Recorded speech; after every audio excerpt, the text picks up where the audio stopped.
여러분 안녕하세요. 한 주 동안 잘 지내셨나요? 자, 오늘은 온라인 수업 10주, 벌써 10주네요. 자, 10주 지방자치와 지역사회복지에 대해서 공부하도록 하겠습니다.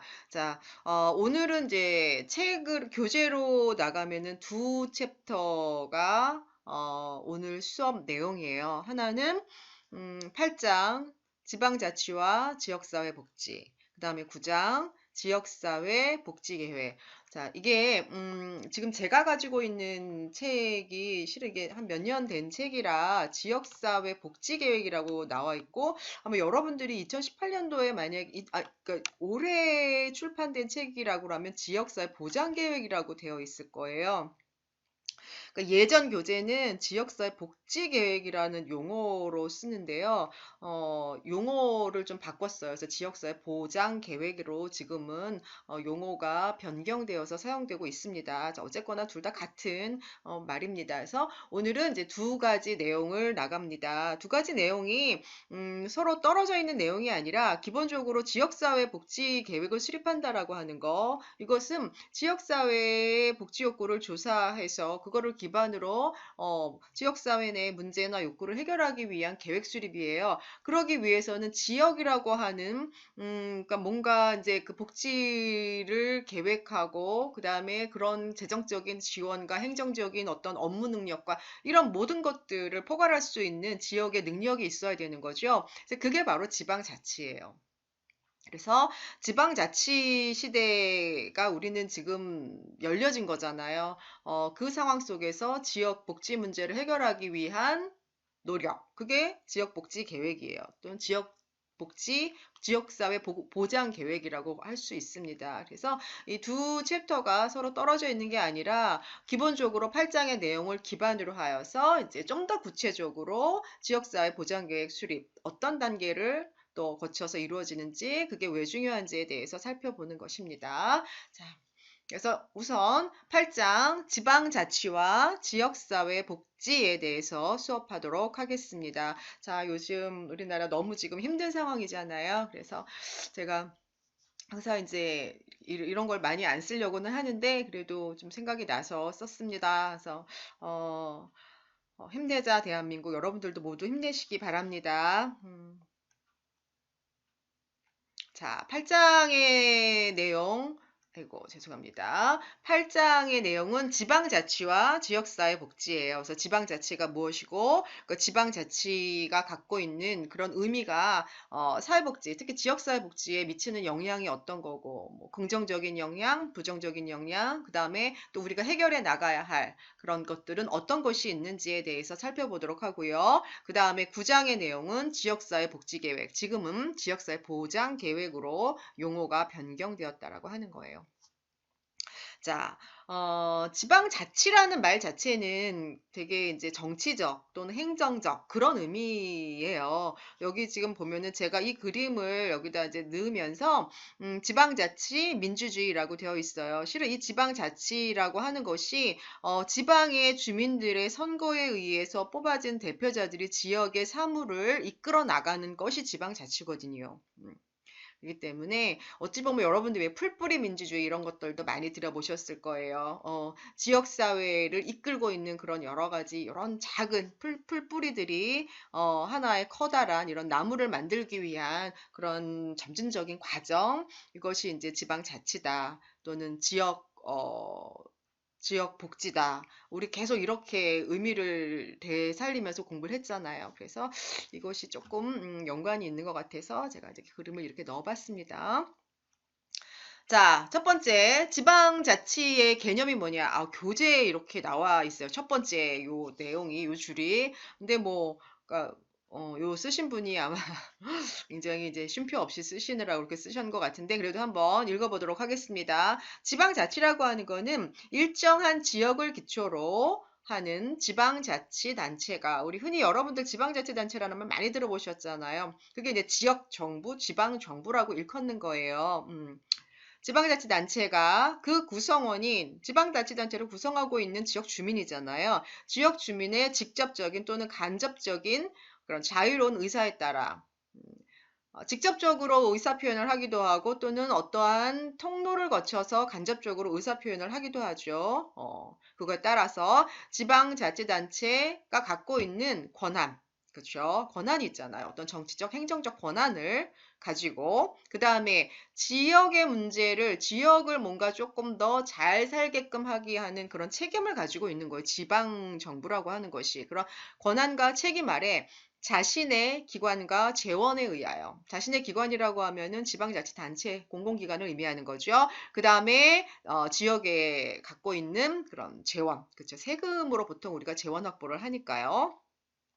재원에 의하여 지역의 공공 사무를 자치적으로 처리하는 것. 이것을 우리가 지방자치다라고 이야기를 합니다. 자, 지방자치가 이루어지기 위해서는 무엇보다도 두 가지가 크게 보장이 되어야 되는 거예요. 하나는 독립된 자치권. 여러분들이 지금 사시고 있는 지역은 어디십니까? 서울특별시이십니까? 경기도이십니까?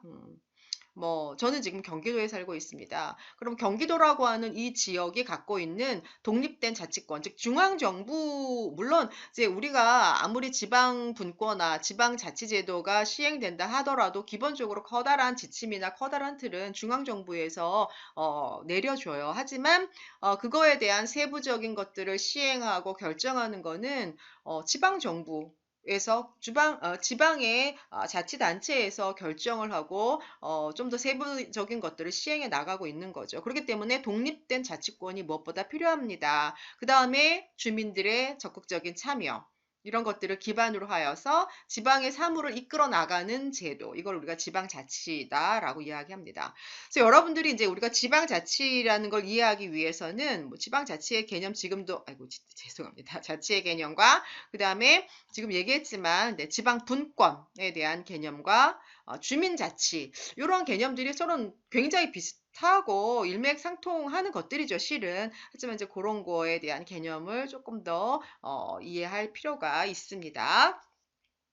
자, 우선 이제 지방자치 지금도 설명했지만 이제 지방자치 다시 한번 의미 파악을 해보도록 하겠습니다. 자, 각 지방이 행정 및 정치 행위에 있어서 그 지방의 실정에 맞도록 자치적인 결정을 하고 운영을 해나가는 것, 이게 지방자치다. 그쵸? 그 다음에 지방자치라고 하는 것은 기본적으로 지방의 주민들, 지역의 주민들에 의해서 선출된 공무원들이 지역의 문제를 결정하고 운영해 나가는 거예요. 그렇기 때문에 민주주의라고 하는 측면하고는 뗄 수가 없는 거예요. 기본적으로 선출된 분들에 의한, 즉 우리의 주민들의 민의를 대변하여서 그분들이 뭔가를 이끌어내는 거잖아요. 그렇기 때문에 민주주의를 기반으로 한다라는 거 당연하죠. 굉장히 또 중요한 의미이기도 하고요. 그 다음에 민주주의와 지방 분권을 기본으로 하는 행정 형태입니다. 일정한 지역을 기초로 하는 단체나 일정한 지역의 주민이 자신이 선출한 기관을 통해서 그 지방의 행정을 처리하는 제도를 지방자치다라고 우리가 얘기할 수 있습니다. 우리가 이제 물론 교재에는 이게 안 나와 있지만은요, 지방자치에 대한 어떤 플로우 차트라고 여러분들이 보시면 돼요. 지역 주민들이 보통 선거를 하시죠, 여러분들. 그쵸? 선거를 통해서 지방의회를 이렇게 구성을 해요. 그래서 우리가 지방의회는 크게 광역단체, 자치단체, 그 다음에 기초자치단체 이렇게 나눠지잖아요. 그래서 여러분들이 이제 우리가 지방선거를 하게 되면 광역자치단체장을 정하고 그 다음에 기초자치단체장을 선출을 하잖아요. 그래서 이제 두 가지로 이루어지는 거예요. 광역의회와 기초의회로 이루어지고 있습니다. 물론 여기서도 우리가 단체장을 선거를 통해서 뽑죠. 그래서 저희 경기도 같은 경우에는 지금 이재명 지사가 광역자치단체장이고 그 다음에 기초자치단체장은 기억이 안 납니다. 뽑았는데 그래서 아무튼 뽑아요. 그래서 우리가 지방선거 하는 날 그래서 이렇게 선거에 의해서 이렇게 행정사무를 볼 수 있는 하나의 공공기구를 만들죠. 그래서 이분들이 뭔가를 의결을 하고 그 다음에 실제로 집행해 나가는 이러한 구조로 운영이 되는 게 지방자치다라고 볼 수가 있습니다. 자, 광역단체도 뭐 이렇게 의결기관, 집행기관 다 있고 이렇게 있습니다. 기초자치단체도 이렇게 있고요. 근데 우리가 기초자치단체까지는 다 수를 파악할 수는 없어요. 지금 현재 광역과 기초를 더하면 한 200여 개가 된다라고 합니다. 근데 이제 일단은 우리가 이렇게 말이 꼬이네요. 광역자치단체는 전국적으로 몇 개가 있는지 그건 여러분들이 좀 아실 필요가 있을 것 같습니다. 크게 뭐 경기, 강원, 뭐 충청, 남북도, 경상, 남북도, 전라, 남북도 포함해서 제주도까지 해서 이게 하나, 둘, 셋, 넷, 아홉 개예요. 그 다음에 여기에 있는 게 이제 뭐 특별시, 광역시, 그 다음에 특별자치시. 우리나라 지금 특별자치시는 크게 두 개가 있잖아요. 여기에 있는 세종과 그 다음에 여기 제주 자치도가 있습니다. 그래서 총 다 합하면 17개의 광역 시도가 있습니다. 이 정도는 여러분들이 알아두시면 이미 뭐 알고 계실 거예요. 알고 계시는데 그래도 다시 한번 이렇게 확인을 해봤습니다. 그래서 이렇게 지방의 자치 단체들이 있다라고 하는 거. 또 여기서도 다 이제 쪼개서 이제 기초자치단체들이 또 다 있잖아요. 그쵸? 자, 이 기초자치단체는 시군구 단위로 나눠진다라고 하는 것 여러분들도 이해하시기 바랍니다. 그래서 경기도가 있으면 이제 뭐 용인시, 성남시, 수원시, 안양시 뭐 이런 식으로 또 뭐 용인시 안에서도 뭐 수지구, 뭐 기흥구 뭐 이런 식으로 다 쪼개지는 거죠. 자, 이런 식으로 기초자치단체가 만들어진다라는 거 여러분들 한번 이제 확인하고 넘어가도록 하겠습니다. 자, 그 다음에 우리가 이제 앞서서도 얘기했지만 지방자치를 이해하면서 우리가 이제 지방자치에 대해서 개념 파악을 했어요. 그럼 지방분권, 주민자치, 뭐 지방정부 각각의 이제 그런 개념들을 다시 한번 짚도록 하겠습니다. 자, 지방분권화라고 되어 있는 거는 우리가 지방자치제도로 시작한다라고 하는 거는 중앙에 완전히 이렇게 크게 마련된 중앙에서 하던 것들을 지방으로 뭔가를 분산시키는 거예요. 그쵸? 그래서 중앙정부가 하던 그런 역할들, 기능들, 권한들을 지방으로 내려보내는 거, 이양시키는 거, 그 권한의 일부를 내려보내는 것들, 그래서 지방에서 결정하는 거, 이런 것들을 우리가 지방분권이라고 얘기를 합니다. 자, 그렇죠. 그래서 이 정도는 여러분들도 아실 거고. 자, 그 다음에 주민자치라고 하는 거는 뭐 여러분들 이거는 뭐 계속 들었었던 말이라서 좀 더 잘 이해하실 것 같아요. 그래서 주민들이 스스로 자신들이 거주하는 지역을 통치 운영하는 거죠. 어찌 보면 지방자치라는 말 자체가 주민자치가 될 수 있는 거예요. 우리가 살고 있는 지역에 주민들 중에 누군가를 뽑아서 그들이 대표하여서 우리 지역의 사물을 보게 하는 거기 때문에 그 의미가 지방자치가 또 하나로 다시 다른 용어로 한다면 주민자치다라고도 볼 수 있는 거죠.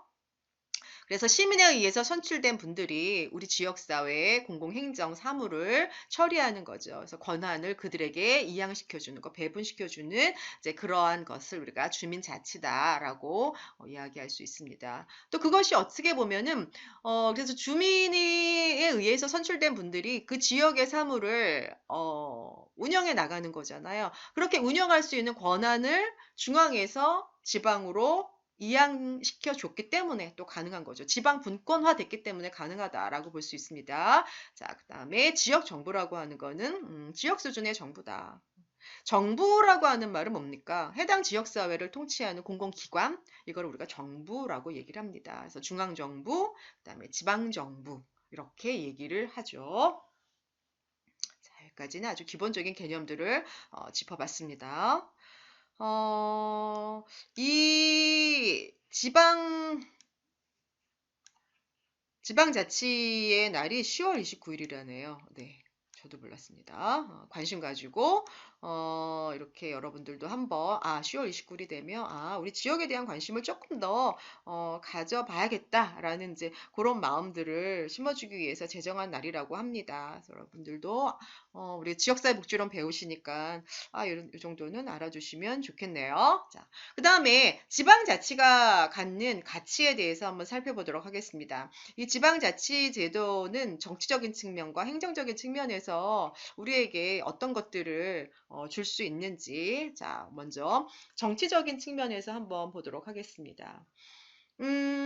아까도 얘기했지만 민주주의를 대표할 수 있는 제도라고 얘기를 했어요. 그쵸? 그쵸? 지역의 주민에 의해서 선출되고 그들에 의해서 지역의 공공사무를 대신하는 기관을 만드는 거예요. 그래서 어찌 보면 이것이 지역의 민주화. 그쵸? 그러니까 지역 주민의 주체적인 활동을 토대로 지방의 어떤 민주주의를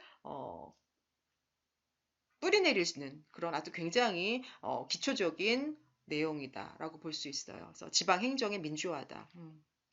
그래서 어떻게 보면 이것 자체가 민주주의 교육 현장이 될 수 있는 거예요. 그렇잖아요. 민주주의라는 게 뭡니까? 우리를 대변하여 누군가가 우리를 대신해서 뭔가를 해주는 거잖아요. 그렇죠? 우리에 의해서, 다수에 의해서 선출된 사람들에 의해서, 뭔가가 결정이 되고, 집행이 되고, 또 그것이 다시, 다수에게 혜택이 돌아올 수 있게끔 하는, 이제, 그러한 제도가 민주주의 제도예요. 그렇기 때문에 이 지방자치 자체가 민주주의 교육의 하나의 표본이 될 수 있다라고 하는 거죠. 그래서 아이들이 이제 사회책이나 이런 데도 보면은 민주주의 제도 설명하면서 이 지방자치에 대한 설명들이 굉장히 자세하게 초등학교 책부터 나와 있더라고요. 자, 그 다음에 이 지방자치 제도가 갖는 정치적인 어떤 가치? 라고 볼 수 있으면은 본다라고 하면은 중앙정부의 모든 권력이 집중되어 있으면 어떻게 보면은 누군가가 견제할 수 없는 이제 그런 상태가 될 수 있는 거죠. 그래서 국가 권력을 견제한다라고 하는 측면, 이제 그런 측면에서도 이 지방자치가 갖고 있는 가치는 대단히 크다라고 볼 수 있습니다. 자, 그 다음에 세 번째, 여러분들이 이제 우리가 4년에 한 번씩 선거를 하잖아요, 보통. 이제 그러다 보면은, 중앙정부의 그런 정권이 교체, 5년에 한 번인가요? 정권이 교체가 되기 때문에 실은 우리가 지역의 사무라고 하는 거는 지속적으로 이끌어 나가야 하는 그런 방향성을 가지고 뭔가 이렇게 계속 이끌어 나가줘야 되거든요. 근데 정권이 바뀌면서 실은 정권이 바뀌면은 모든 게 굉장히 많이 바뀌어요. 그죠? 어떨 때는 뭐 행정기구도 바뀔 때가 있잖아요. 그 다음에 정책적인 어떤 기조 자체가 달라지기 때문에 그거에 의해서 영향을 안 받을 수가 없어요. 그렇다면 매번 정권이 바뀔 때마다 그런 정책적 기조에 의해서 뭔가 바뀌는 것을 그걸 지방정부가 계속 그렇게 바뀌어 나간다면은 실은 지방정부가 가지고 있는 이 주민들이 원하는 어떤 방향으로 그들의 살림살이를 이끌어 나가기가 쉽지가 않아요. 그렇기 때문에 이러한 변화에 의해서도 혼란되지 않게끔 뭔가를 해나가기 위한 지방 정부가 갖고 있는 그런 로드맵이 있어야 되거든요. 그래서 그렇기 때문에 이 지방자치단체가 갖고 있는 거는 이제 그런 어떤 중앙정부의 정권 교체나 이제 기타 여러 가지 변화에 의해서 뭔가 혼란스러워지는 것들을 방지하기 위해서 지속적으로 이 지방자치단체가 가지고 있는 로드맵에 의해서 이 지방을 이끌어 나가는 이제 그런 것들이 중요하고 필요합니다. 그런 의미에서 이 지방자치가 갖고 있는 의미는 크다고 할 수 있어요. 자, 그 다음에 이제 행정적인 측면에서는 아무래도 그러니까 지역의 특수성에 맞게 행정을 이끌어 나가는 거잖아요. 그쵸. 그래서 지역의 욕구를 좀 더 반영하고, 지역의 문제를 조금 더 많이 반영하는 거죠. 중앙정부가, 예전에는 우리가 지방자치를 시작하기 전에는 중앙정부에서 일률적으로 뭔가를 내려보내면 그거를 그냥 지방에서 집행해 나가는 거예요. 공무원들이, 일률적으로. 그러다 보면은 그 지역의 특수성이나 상황이 다른데 조금 맞지 않는 부분들이 있어요. 그쵸. 그래서 어찌 보면은 그게 실질적으로 주민들에게는 이게 뭔가 중앙정부가 우리에게 뭔가 혜택을 주는 게 너무 적은 것 같다라고 하는 그런 체감도도 굉장히 낮아요. 그런데 이렇게 지방자치를 실시함으로써 주민들에게 느껴지는 여러 가지에서 느껴지는 그런 어떤 복지라든지 뿐만 아니라 교육이라든지 이런 모든 분야에서의 체감도가 굉장히 높아져 가는 거죠. 왜? 특수성을 고려했기 때문에 그렇습니다. 그 다음에 또 하나, 이 비슷한 맥락이기는 한데, 지역의 특수성을 고려하다 보니까 다른 지역과 차별화된 관련된 무언가가 나타나요. 정책이라든지 프로그램이라든지 서비스나 이런 것들이. 그렇기 때문에 굉장히 창의적으로 그 지역사회에 맞게 뭔가를 만들어낼 수 있다라는 점에서도 너무나도 그 가치는 크다고 볼 수 있어요. 그 다음에 중앙정부가 이 모든 사물을 전담을 한다라고 하는 거는 굉장히 행정적인 부담이 큰 거예요. 국민들의 여론을 전부 수렴하는 것도 굉장히 행정적인 부담이 큰 거예요. 자, 그런 것들을 지방정부로 나눠줌으로써 그런 부담, 중앙정부가 갖고 있는 부담을 조금 분산시키는 그런 기능을 한다라고도 볼 수 있습니다. 자, 이해가 가십니까? 그래서 지금은 이게 이제 어찌 보면은 굉장히 민주주의, 주민들이 갖고 있는 우리가 이제 실현하고자 하는 민주주의, 그 다음에 어떤 자율적인 그런 참여, 이런 것들을 바탕해서 모든 사람들이 다 참여하고 또 일정 부분 역할을 분담하고 이런 것들을 통해서 지역의 사무, 지역의 문제, 지역의 발전, 이런 것들을 함께 해나간다라고 하는 게 지방자치라고 볼 수 있습니다. 그래서 이 지방자치가 도입이 되면서 굉장히 이제 지역 주민들이 여러 가지 뭐 교육이라든지 복지라든지 뭐 고용이라든지 이런 측면에서의 느끼는 그런 체감도도 굉장히 많이 남달라졌다라고 이야기하고 있습니다. 자, 그래서 지방자치가 갖고 있는 이런 의의에 대해, 가치에 대해서 한번 살펴보았습니다. 우리 교재에는 한국의 지방자치제도의 발전 과정에 대해서 쭉 설명을 하고 있는데요. 그래서 굉장히 1기, 2기, 3기 나눠서 쭉 설명하는데, 이제 앞에 1기, 2기는 굉장히 오래전 얘기들이에요. 그래서 10하고 20하고 이때부터 나오거든요. 3, 4, 0하고 50하고 이런 얘기부터 나오는데요.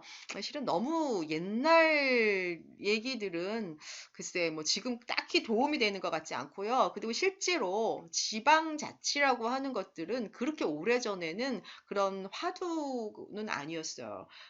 그렇기 때문에 실제로 이제 지방자치가 시작된 시점에서부터 이야기를 시작하고 우리가 이 지방자치가 사회복지, 특히 지역사회복지에 어떤 영향을 미치는지에 대해서 아는 것들이 더 중요하기 때문에 우리 책에는 지방자치 제3기 얘기만 제가 좀 다루도록 하겠습니다. 자, 지방자치라고 하는 게 시작된 거는 1995년이에요. 그렇죠? 1995년 7월에 지방자치단체장을 지역 주민들이 직접 선출했어요. 그래서 이때부터 본격적으로 지방자치 시대가 열린 거예요. 자, 그러면 이 지방자치가 사회복지에는 어떻게 적용이 되었는지, 그래서 이 지방자치가 시작되면서부터 사회복지가, 특히 지역사회복지가 화두로 떠올라서 이걸 해결해야 돼, 이러지는 않았어요. 물론 주민들의 욕구를 기반으로 하여서 뭔가 주민들의 의사를 대변해서 결정하고 집행하는 과정 속에서는 주민들의 사회복지적 욕구를 해결해 주는 것도 역시 중요하긴 했지만, 그럼 구체적으로 좀 더 전문적으로 이 사회복지적 욕구를 어떤 식으로 수렴하여서 해결해 나갈지에 대해서는 그렇게 구체적인 전략을 수립하지는 않았어요. 95년부터 2000년대까지는. 자, 그런데 2003년에 사회복지법을 개정을 해요. 그러면서 지역에서 지역사회 주민들의 복지 욕구를 수렴하여서 뭔가 계획을 세울 필요가 있다라고 하는 지역사회 복지 계획을 수립해라. 라는 것들을 명시화했어요. 그래서 지역마다 지역사회 복지계획 수립이 의무화되었습니다. 자, 이때부터 지역사회 복지가 굉장히 중요한 이슈, 화두가 된 거죠. 자, 그 다음에 또 하나는 2004년부터 사회복지 서비스와 관련하여서 국고보조 사업의 많은 부분을 지방으로 이양했어요. 이게 무슨 말이냐면 좀 이따 다시 설명할 건데, 국고보조 사업, 국가가 전체적으로 보조를 해줬던 사업들을, 즉 중앙정부의 예산에 의해서 집행되었던 사업을 이제는 어디로 내려보냈어요? 중앙정부에서 알아서 집행하여서 운영하세요로 내보낸 거죠. 이게 실은 굉장히 의미가 있는 부분이라서 제가 책에는 없는데 다시 한번 뒷슬라이드에서 설명을 할 거예요. 자, 그러니까요, 어때요? 2004년 이후부터 이제 각각의 지방정부에서는 조세 마련의 그런 어, 그런 어떤 체계를 마련할 필요가 있는 거죠. 그렇죠? 왜냐하면 많은 사회복지 사업의 많은 부분들이 지역에서 그것들을 전담해야 했기 때문에 그렇습니다. 자, 그 다음에 2005년에, 아까 여기서 2003년에 사회복지법을 개정하면서 지역사회복지계획을 수립하세요라고 했어요. 지역사회복지계획 수립하세요까지만 한 거지, 이제 구체적으로 어떻게 할 건데, 어떤 기구를 만들어서 어떤 식으로 수립해야 되는지에 대해서는 2005년에 명시화시켰습니다. 그래서, 지역사회복지계획을 수립함에 있어서 어떤 기구를 만드느냐, 지역사회복지협의체라는 걸 설치하라고 명시화시켰습니다. 지금은 지역사회 보장협의체로 명칭 변경되었습니다. 자, 그래서 실제로 이 지역사회, 근데 제가 이제 계속 나가기에는 지역사회 복지협의체로 나갈게요. 지역사회 복지협의체 설치를 통해서 아직은 2005년은 지역사회 복지협의체로 되어 있기 때문에 제가 이렇게 설명드리는 겁니다. 자, 지역사회 복지협의체 설치를 통해서 그 협의체에서 지역사회 복지와 관련된 계획을 수립하는 것. 이것을 명시화시켰다라고 하는 거죠. 그래서 실제 2005년 이후부터 지역사회 4년마다 한 번씩 지역사회 복지 계획을 수립하고 실행하고 평가하고 자, 4년이 지나고 난 다음에 다시 4년 단위로 지역사회 복지 계획을 계획하고 실행하고 평가하는 이런 작업들을 지금 계속 진행되어져 오고 있습니다. 자, 이런 변화들이 사회복지, 즉 지역사회복지와 관련되어서 있었다라고 하는 거 여러분들 기억하시고요. 자, 그 다음에 그렇다면 이러한 지역사회, 그러니까 지방분권화, 지역분권화, 그러니까 이런 자치의 어떤 과정 속에서 이렇게 사회복지의 변화들이 이렇게 있어 왔습니다. 자, 이것들이 어떤 의의를 갖고 있는지 다시 한번 짚어보도록 하겠습니다. 앞서 지방자치가 갖고 있는 의미, 가치와 크게 다르지는 않습니다. 그런 맥락에서 다시 한번 살펴보도록 하겠습니다. 이게 이제 아무래도 여러분들, 그러니까 지방 분권화가 되면서, 그러니까 복지에 대한 관심이 특히 이제 2003년에 지역사회 복지계획 수립을 의무화하면서 지역사회 복지에 대한 관심이 굉장히 커지기 시작했어요.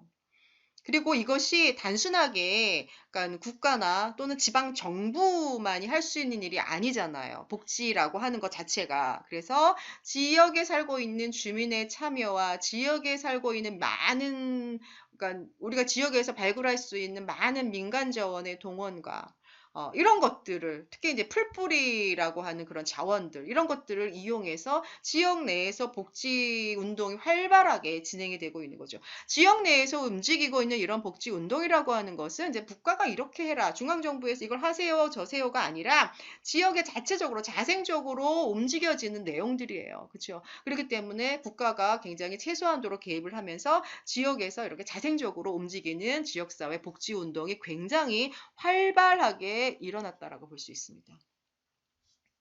자, 그러면서 이 지방자치가 갖고 있는 거는 중앙정부에서 독립된 어떤 자치권을 갖고 있는 거잖아요. 통치권을 갖게 되는 거잖아요. 자, 그러면서 지방정부는 그만큼 자율성이 강화되면서 여러분들, 우리가 중앙정부에서 모든 행정사무를 했을 때 가장 어려운 게 뭐냐면은 조직이 효율적으로 움직이지 않는 거예요. 저 밑에서 내려오는, 말단에서 내려오는 목소리를 위에까지 올라가기에는 너무나 많은 시간과 비용과 이런 것들이 드는 거죠. 하지만 이제 지방으로 내려보냈을 때는 이러한 것들을 좀 축소시킬 수 있는 거예요. 그래서 보다 효율적으로 조직이 움직여질 수 있게 만들어진다라는 거. 이것이 어찌 보면 지역사회 복지와 관련해서는 지역의 주민들의 복지 욕구를 빨리 수렴할 수 있는 거고, 그 다음에 빨리 수렴해서 뭔가를 만들어내서 이들에게 줄 수 있는 거예요. 요 단계가 굉장히 많이 축소됐다고 볼 수 있는 거죠. 그래서 이런 효율적인 측면에서 너무나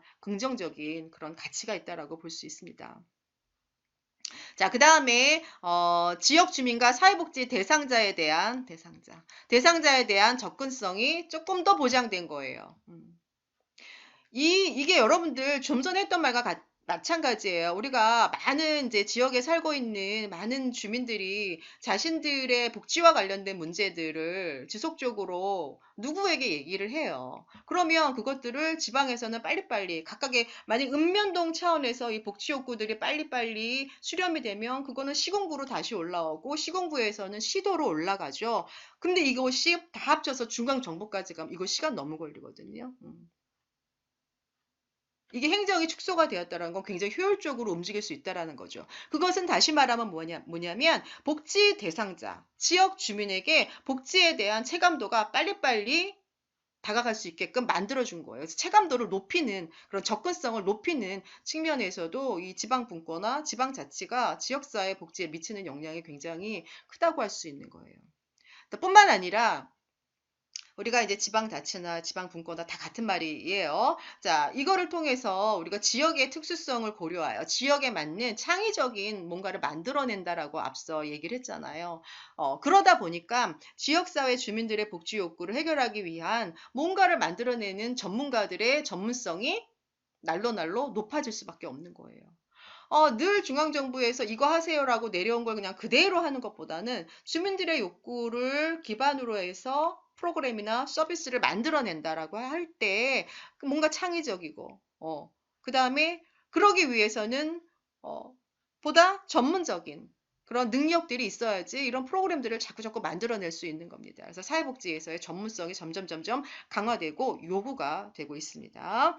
그 다음에 앞서 얘기했지만 우리가 지역사회 복지운동이다라고 하는 거는 주민의 참여, 지역사회 자원의 동원 이런 것들이 굉장히 중요해요. 그러기 위해서는 지역사회 내에 다양한 그런 단체, 종교단체, 시민단체, 민간단체, 혹은 뭐 자원봉사단체 이러한 모든 다양한 비정부 기관들이잖아요. 이런 NGO 단체들의 참여를 최대화할 수 있다라는 이제 그런 데서 이 지역 분권화가 지역사회 복지에 끼치는 영향은 대단하다라고 볼 수가 있습니다. 자, 여기까지 잘 이해하셨나요? 자, 그 다음에 좀 전에 제가 2004년에 이제 지역사회, 그러니까 사회복지와 관련된 여러 가지 서비스들이 국고보조 사업에서 이제 지방으로 이양됐다라고 얘기를 했잖아요. 이제 그와 관련된, 얘기를 잠깐 짚어보도록 하겠습니다.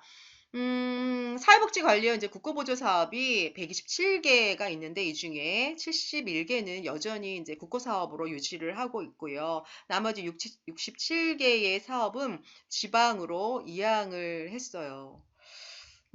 그러고 난 다음에 이제 67개 사업 중에 다시 통폐합해서 52개 사업으로 만든 거죠. 근데 이제 이게 무슨 말이냐면, 뭐 우리가 있잖아요. 장애인 사업, 가족복지 사업, 청소년 아동 사업, 노인 사업, 뭐 일가정 뭐 양립 사업, 뭐 아니면 저출산 사업, 뭐 고용 관련 이런 모든 사회복지 사업들이 있습니다. 그래서 이런 사업 중에 일부는 국가에서 하고 일부는 지방에서 알아서 하세요. 그 지방에서 알아서 하라라고 하는 건 뭐냐면은 지방의 재원으로 해라라고 하는 이야기예요. 자, 여기서 우리가 눈여겨봐야 될 건 뭐냐면, 그래서 많은 부분, 이제 장애인 관련된 서비스, 노인 관련된 서비스, 정신장애인 관련된 서비스, 아니면 아동 관련된 서비스를 지방정부로 많이 이양을 시켰어요. 그런데 여러분들, 지방정부가 갖고 있는 가장 큰 어려움은 뭐냐면은, 각 지역마다 재정 자립도라는 게 있잖아요. 재정 자립도가 다 달라요. 얼마나 그 지방 사무를 잘 볼 수 있는 재정적 능력이 있느냐, 그 정도가 재정 자립도잖아요. 지금 현재 뭐 서울시 같은 경우는 재정 자립도가 가장 높죠, 우리나라에서. 그런데 저 뭐 밑으로 내려가서 뭐 충청도나 이런 데는 재정 자립도가 굉장히 낮거든요. 그러면 밑으로 내려보낸 사업을 알아서 해야 되는데 재정적 여건이 되지 않으면 그 사업을 온전히 할 수가 없어요. 그러면 여러분들 정말 그러니까 취약한 대상자들, 우리 뭐 그러잖아요. 저소득, 빈곤, 장애인, 노인, 특히 아동 사업.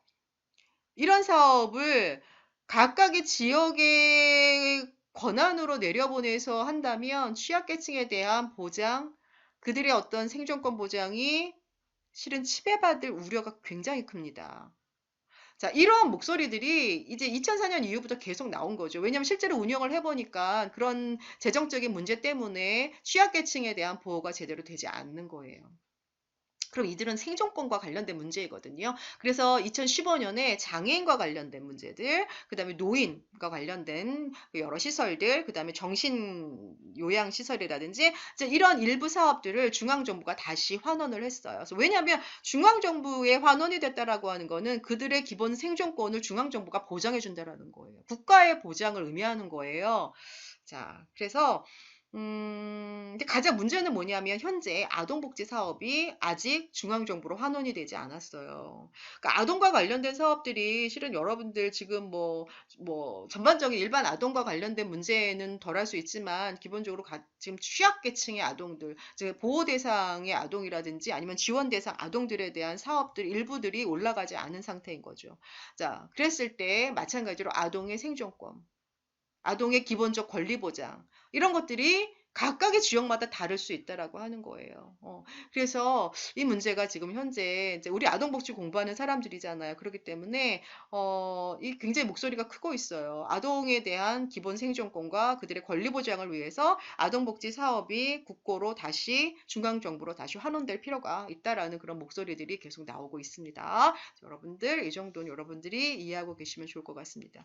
아까 얘기했어요. 지방자치 이후에 낮은 재정 자립도를 갖고 있는 이런 복지시설에 대해서는 그 지방이 뭔가 운영을 해야 되는 행정 비용들, 사무들이 있잖아요. 그러다 보면은 이게 순위에서 밀려나요. 지원을 제대로 받지 못하는 거예요. 그럼 이게 격차가 굉장히 심해지겠죠. 이러한 격차는 그들의 뭐와 관련이 있다? 생존권과 관련이 있는 거죠. 자, 그렇기 때문에 이런 국고 사업들이 이제 지방으로 이렇게 이양된 것들이 어떤 의미를 갖고 있고 현재 무엇이 문제인지에 대해서 여러분들이 다시 한번 짚어봤으면 좋겠습니다.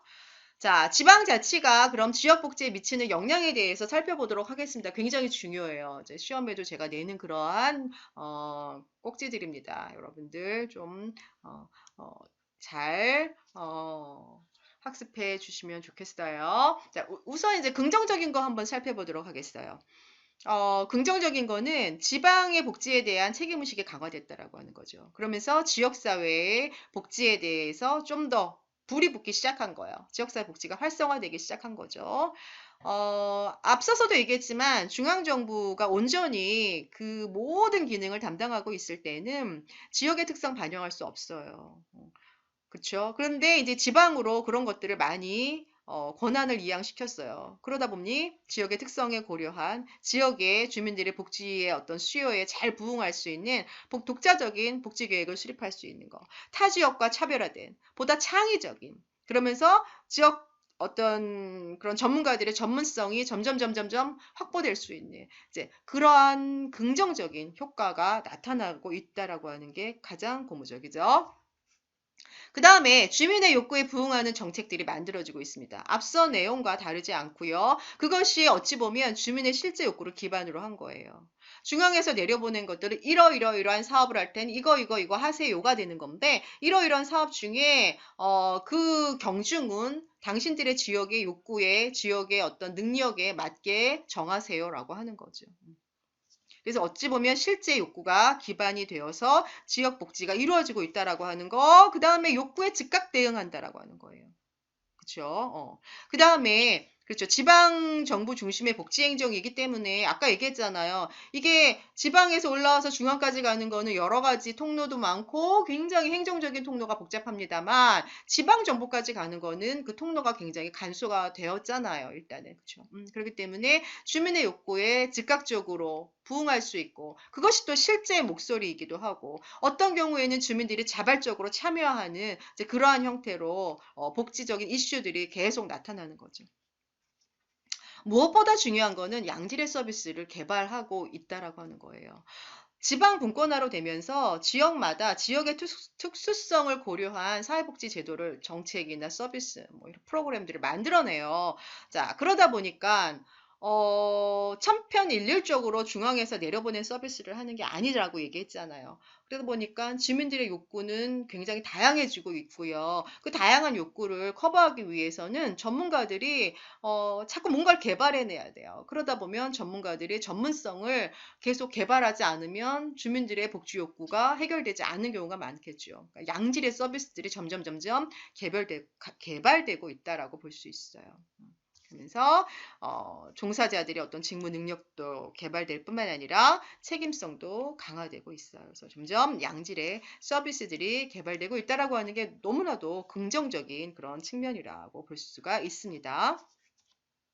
이에 반해서 이 지방자치가 갖고 있는, 특히 이제 지방자치가 지역사회 복지에 미치는 부정적인 측면은 아까 얘기했어요. 우리가 중앙정부가 해야 할 것들은 있어요. 그러니까 우리 국민들의 기본적 생존권 보장을 하는 건 중앙정부가 어찌 보면 해야 할 것들이거든요. 근데 이런 것들을 지방정부로 이양을 시켰을 때 지방정부의 능력에 따라서 그 서비스를 주는 그런 크기가 다르다라고 하는 건 기본적인 생존권의 보장 정도가 다른 거예요. 자, 그렇기 때문에 어떤 측면은 지방에서 알아서 해야 할 것도 있지만 어떤 측면은 중앙정부가 반드시 해줘야 할 것들이 있어요. 그런데 지방으로 너무나 많은 권한들이 이양되고 분산되다 보면은 중앙정부가 갖고 있는 그런 책임 이런 것들이 약화될 가능성이 있습니다. 특히 우리가 이제 행정적인 측면도 그렇지만 예산 관련돼서 특히 이게 문제가 될 수 있는 거예요. 그래서 이런 부작용이 날 수 있어요. 중앙이 해야 할 거는 중앙이 해야 하거든요. 특히나 이제 중앙 정부가 갖고 있는 지원, 재정 이런 것들은 그러니까 지방 정부에 물론 이제 지방 정부에 재원을 줍니다. 여러분들 그러니까 이 지방 자치라고 하는 게 온전하게 지방이 갖고 있는 재원으로 하는 게 아니에요. 중앙 정부의 그런 재정적 지원 없이는 할 수가 없어요. 자, 그렇기 때문에 일부는 만약에 8대 2다 그러면은 8은 지방에서 또 2는 중앙에서 이런 식으로 운영을 합니다. 그런데 이 부분에 있어서 중앙이 해줘야 될, 중앙이 역할을 담당해 줘야 될 것들이 많은 부분들은 그러니까 그러니까 국민들의 기본적 삶, 기본적 생존 이런 거 관련된 것들은 중앙이 해줘야 된다라고 하는 거죠. 왜? 재원이 있어도 지방에서 확보되는 재원들은 너무나도 격차가 심하기 때문에 그럼 사회복지의 어떤 서비스의 내용이라든지 양이라든지 뭐 질이라든지 이런 것들이 너무 차이가 있을 수 있어요. 자, 그렇기 때문에 지방의 책임성이 약화되는 거 이게 가장 큰 문제고 이거를 가장 극복을 해야 되고 이걸 극복하기 위해서는 무엇보다도 그러니까 지방 정부가 갖고 있는 예산을 좀 더 많이 확보하는 거 아니면 확보가 되지 않은 예산은 중앙에서 더 많이 지원을 해줘야 되는 거 자, 이런 것들이 우리가 해결해야 할 과제라고 볼 수가 있어요. 그 다음에 이제 지역적인 이기주의들이 발생할 수 있는 거예요. 아무래도 이제 뭐 중심으로 모든 사무들이 움직이기 때문에 협력이 되어야 하거든요. 여러분들 이번에 이제 코로나19 사태를 경험하면서 왜 각 지역마다 갑자기 환자들이 폭증을 하는 지역에 병상이 부족하여서 뭐 병상을 어느 지역에 요청하기도 하고 뭐 이런 일들이 우리가 이제 신문이나 뉴스에서 많이 접했잖아요. 이랬을 때, 그러니까 어떻게 보면 우리는 이제 같이 사는 한 민족이에요. 그렇기 때문에 이런 것들이 잘 공조되고 협조가 되어야 되는데 지금 이제 지방 정부 시대에서는 일단 기본적으로 지방자치단체장은 우리 지역사회가 갖고 있는 문제를 해결하는 게 시급해요. 그렇기 때문에 서로 공조체계에 있어서 어찌 보면 어려움을 함께 극복해야 되는 시기에 이제 이런 것들이 서로 공조가 안 될 때는 이기적인 그런 모습으로 비춰질 수도 있다라고 하는 거죠. 이런 것들이 실은 이제 가끔 특히나 위기 상황에서는 발생될 수도 있습니다. 자, 그 다음에 여러분들 우리가 사회복지라고 하는 거는 생산이 아니라 분배, 소비에 속하는 측면이잖아요. 그렇기 때문에 지금 이 지역이 만약에 우리가 살고 있는 이 경기도가 특히 제가 살고 있는 용인시가 최근에 몇 년 전까지만 해도 여러 가지 도시계획이나 뭐 이런 것들을 하면서 굉장히 부채에 시달렸어요. 그러다 보니까 부채가 많다 보면은 주민들에게 복지 혜택이 덜 가겠죠. 왜 빨리 다른 생산적인 거 뭐를 뭐 아파트를 짓거나 뭐 이렇게 분양을 해서 여러 가지 이득을 얻는다거나 뭐 이런 어떤 생산적인 것들에 투자를 해서 그에 대한 이득 이익을 빨리 얻어서 부채를 갚아야 되는 거잖아요. 그러다 보면은 주민들의 사회복지 욕구가 조금 외면될 수가 있습니다. 그래서 경제 성장의 목표가 되는 그 지역사회에서는 복지라고 하는 것이 우선순위에서 밀려날 가능성이 있기 때문에, 그러면 아까 얘기했지만 복지가 우선순위에서 밀려난다면 가장 먼저 타격을 입는 계층은 사각지대 아니면 그러니까 취약계층에 계신 분들, 이런 분들이에요. 그래서 이런 분들에 대한 어떤 생존권 보장은 지방정부가 안 될 때는 중앙정부가 해줘야 된다라고 하는 거죠. 자, 그 다음에 무엇보다도 심각한 거 이거죠. 지역 간의 불균형이에요. 그래서 이제 재정이 취약한 지방자치단체는 주민의 욕구를 충분히 충족할 수가 없는 거예요. 그렇다면 복지 수준의 격차가 생기는 그런 상황들이 벌어지는 거죠. 여러분들 최근에 여러분들 그러니까 재난지원금에 있어서도 뭐 서울시가 주는 금액과 경기도 그다음에 강원도 지역마다 조금씩 다르잖아요. 뭐 이런 것들이죠. 이거는 지역의 그런 재원의 한계에 의존할 수밖에 없기 때문에 그런 격차가 벌어질 수밖에 없는 상황인 거죠. 자, 이런 것들. 그래서 그러니까 이거는 정말 지방자치단체장의 어떤 복지 서비스에 대한 그런 의지 뭐 이런 거라고도 볼 수 있는 거예요. 그래서 그런 것들 때문에 그런 균형, 불균형이 나타날 수 있다.